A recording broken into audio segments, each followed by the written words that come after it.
Le JT ETMM est sponsorisé par les goodies de l'ETMM.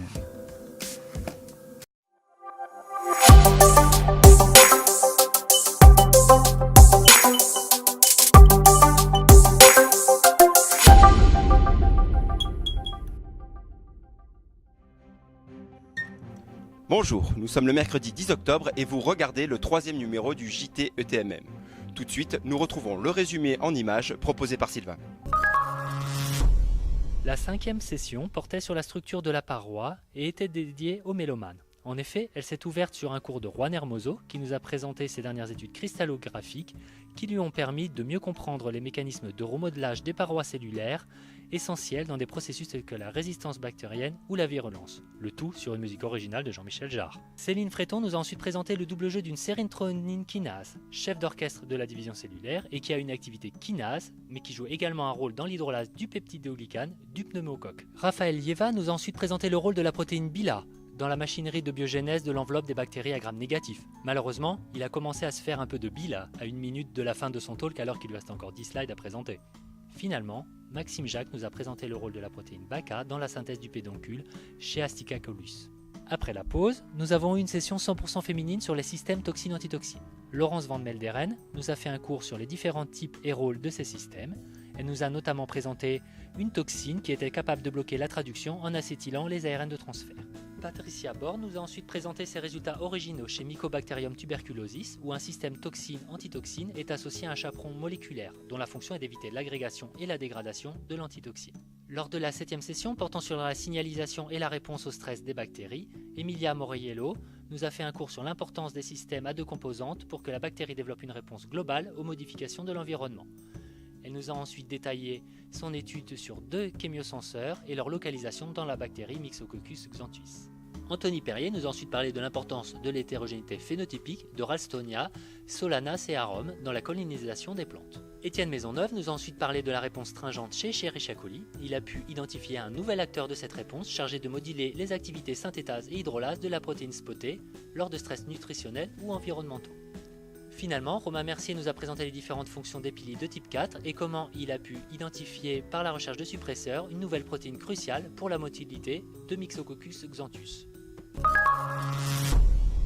En bref, dans l'actualité, suite aux révélations d'hier visant à interdire l'accès à l'ETMM aux chercheurs et ITA hors PACA, 2 participants ont été interpellés pour avoir tenté d'acheter à coups de pots de vin et autres stupéfiants le comité d'organisation. Une enquête est en cours. Pendant ce temps-là, la rébellion s'organise du côté des gens du Nord qui veulent faire inscrire dans la charte de l'ETMM que nul ne peut être discriminé pour ses origines météorologiques. Nous retrouvons Anna en direct avec la représentante des rebelles. Oui, JR, il est 3h de l'après-midi. Je suis actuellement avec Anaïs, qui est une des représentantes de ce combat. Anaïs, pourquoi menez-vous ce combat ? Non mais je comprends vraiment pas pourquoi on est ciblé comme ça par ces attaques. Moi, avec notre comité, mais ce temps c'est magnifique, franchement, regardez, lunettes de soleil, c'est vraiment parfait comme temps, merci l'organisation. Les conséquences de ce scandale dépassent les limites du raisonnable puisque la consommation de stupéfiants proposés en pot de vin par les participants à l'école a des conséquences désastreuses, comme en témoignent les images suivantes.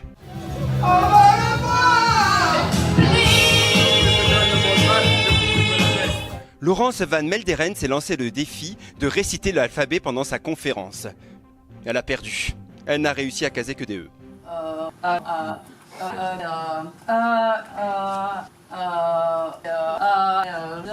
De son côté, Étienne Maisonneuve a battu le record du nombre de P dans une présentation orale. Il est à présent temps de retrouver notre journaliste vedette. C'est à toi, Anna.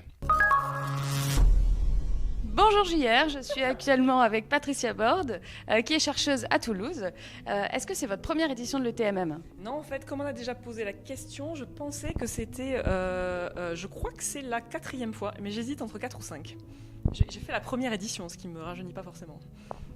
Ah bon, alors du coup, la suite de ma question a peut-être un peu moins de sens. Pas trop stressé de parler devant tout ce monde ? Toujours, ça se le fait quand même toujours. Le stress, ça ne s'arrête pas. Bon, bah, c'est pas très rassurant, ça. Non, mais bon, on vit mieux avec quand même. On me dit dans l'oreillette, ah oui, donc vous nous avez fait un magnifique talk sur les addictions notamment, et j'entends dans l'oreillette qu'il y a un petit souci d'addiction à l'ETMM ces 2 derniers jours. Est-ce que vous auriez des conseils à donner aux gens qui sont addicts à certaines choses? Alors, mon conseil principal là pour le moment, c'est vraiment surtout de boire beaucoup d'eau. Parce que là, vraiment, je ne sais pas pourquoi, en fait, depuis hier, depuis qu'on est arrivé, en fait, depuis lundi, on se déshydrate énormément. Et je ne sais pas ce qui se passe, il y a un truc le soir qui fait qu'après, il paraît que c'est le vent aussi, ou soi-disant, la concentration en sel dans l'air ici, mais je ne crois pas trop que ça y fasse. Oui, non, mais c'est vrai que les conditions sont assez difficiles et donc l'air parfois peut être pesant, on s'assèche complètement. On s'assèche, c'est dur. Bon, merci pour vos bons conseils en tout cas, Patricia. À toi, JR. Merci Anna, je crois que comme les autres jours, tu as eu l'occasion d'interviewer une deuxième personne. C'est encore à toi. Merci, JR. Ciao Emilia, grazie per questa intervista. Ebbene niente, è un piacere immenso essere qui a questa scuola tematica francese di altissimo livello. Anna, oui, je te rappelle que le budget de l'ETMM ne nous a pas permis d'avoir un interprète, donc tu es priée de poursuivre cette interview en français, merci. Ah, en français, oui, d'accord.